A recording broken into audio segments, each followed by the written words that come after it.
Hello again everybody. Well, we've been away in the van between Christmas and New Year and we're back at home now, and because we had some recent problems with frost damage, I want to make sure I do a good job of draining down the van.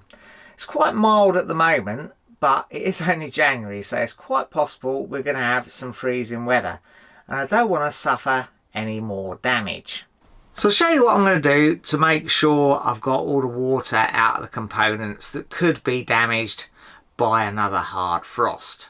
Now the first thing I'm going to do is make sure the water pump is switched off. Then I'm going to open both the cold tap and the hot tap in the kitchen, and that lets out any pressure that's still in the pipework there. Then I'm going to open the tap on the bathroom basin in the sort of centre of the tap, because it's a mixer sort of blender tap, so if I open it in the middle it should be letting out both the hot and the cold. I'm also going to turn on the shower, but I have to remember we've got this shower head with the push switch on, so that's still going to be off really without that pushed in. So I'm going to undo this nut here and just let the hose hang down into the shower tray.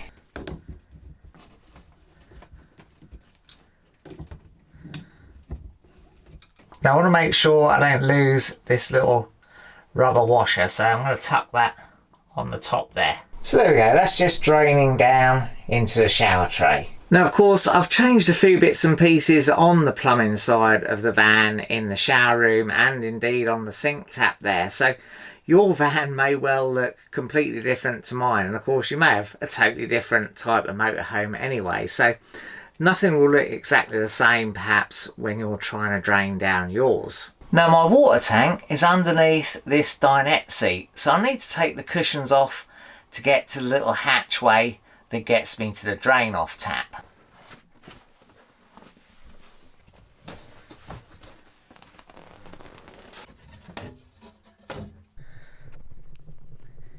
And there it is, look. So I'm just going to flick that round and the water should start draining out. And there it is, running out onto the floor from the underneath of the van. Now the other thing I'm going to do is drain down the Carver water heater, which is underneath the other dinette seat. And there's a drain plug here for doing that, but the water does come out rather slowly.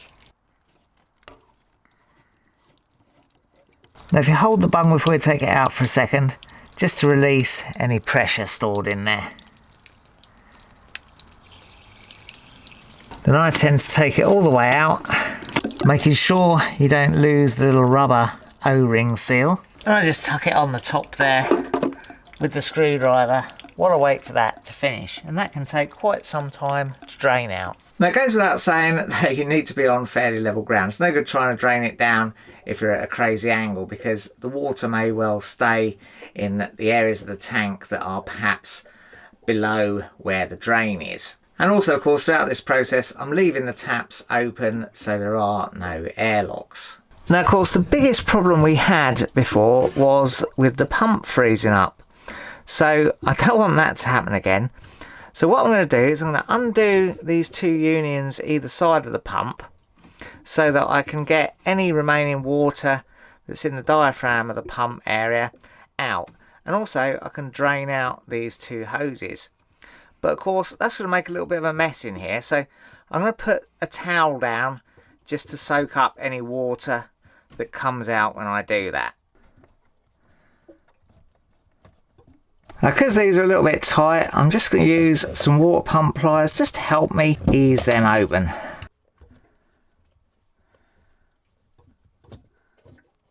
Now I'm just going to give the pump just a quick flick on the power switch for, well, no more than a second or so, just to get rid of any remaining water that's sitting within that diaphragm area.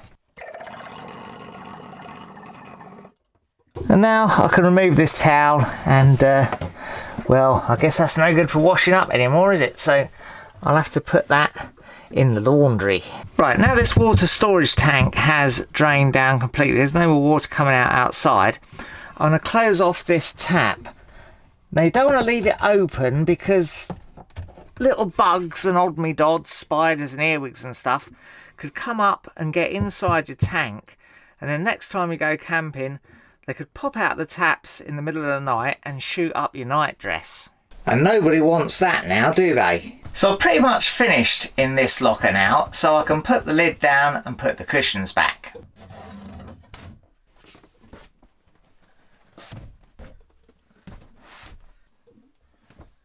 Right, that's finally finished draining down, so I'm going to put the plug back in, remembering not to lose the little rubber O-ring.